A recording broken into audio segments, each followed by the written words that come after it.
আমাদের অবস্থান খুবই সুস্পষ্ট। এই নির্বাচনে সুস্পষ্টভাবে ফলাফলে কারচুপি হয়েছে। ভোট সুষ্ঠু একটা পর্যায় পর্যন্ত সুষ্ঠুভাবে হয়েছিল, আমরা সেটাকে স্বাগত জানিয়েছিলাম।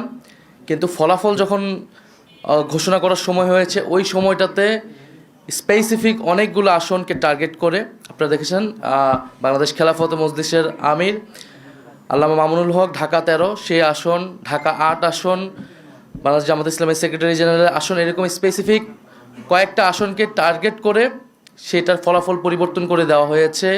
কেন্দ্রগুলোকে দখল করে, সেই কেন্দ্রে জোর করে, প্রশাসনকে ব্যবহার করে সেই ফলাফল পরিবর্তন করা হয়েছে। এখন যেই প্ল্যানের কথা আমরা শুনেছি, আমরা সেই প্ল্যানের একটা বাস্তবায়ন বা সেই প্ল্যানের একটা স্বরূপ কিন্তু এই নির্বাচনে আমরা দেখতে পাচ্ছি।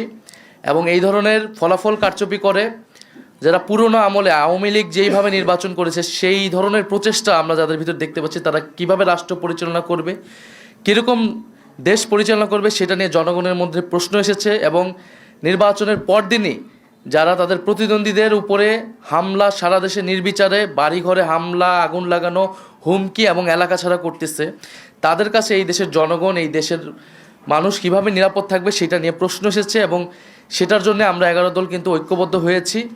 এবং ডক্টর শফিকুর রহমান বলেছেন স্পষ্টভাবে যে এটার জন্য রাজপথে নামার প্রয়োজন হলে আমরা সেটার প্রস্তুতি নিচ্ছি। কারণ এই দেশের মানুষকে, যারা 11 দলের পক্ষে নির্বাচনে কাজ করেছে, নেতাকর্মী সমর্থক, তাদেরকে হেফাজত করা, তাদেরকে রক্ষা করার দায়িত্ব আমাদের।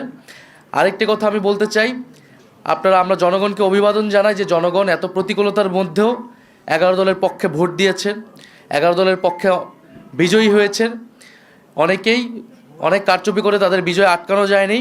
আপনারা দেখবেন যে গণভোটে কত পার্সেন্ট ভোট পড়েছে, 60% ভোট পড়েছে, 60+ ভোট পড়েছে।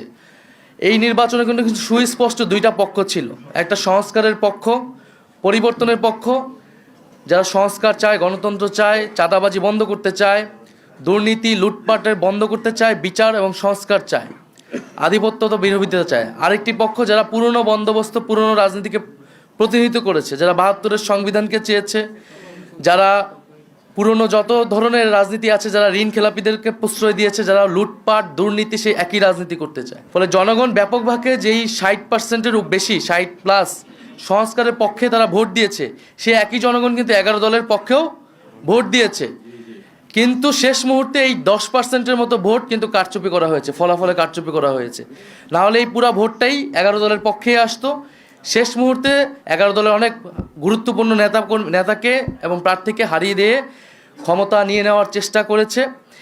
এবং আমরা নির্বাচন কমিশনে সেটা সুস্পষ্টভাবে এই অভিযোগ জানানো হবে, প্রার্থীরা জানাবে যাদের, এবং নির্বাচন কমিশন সেখানে কি ভূমিকা পালন করতেছে, তাদের অবস্থান কি, এর উপর নির্ভর করবে আমাদের নির্বাচন নিয়ে চূড়ান্ত অবস্থান।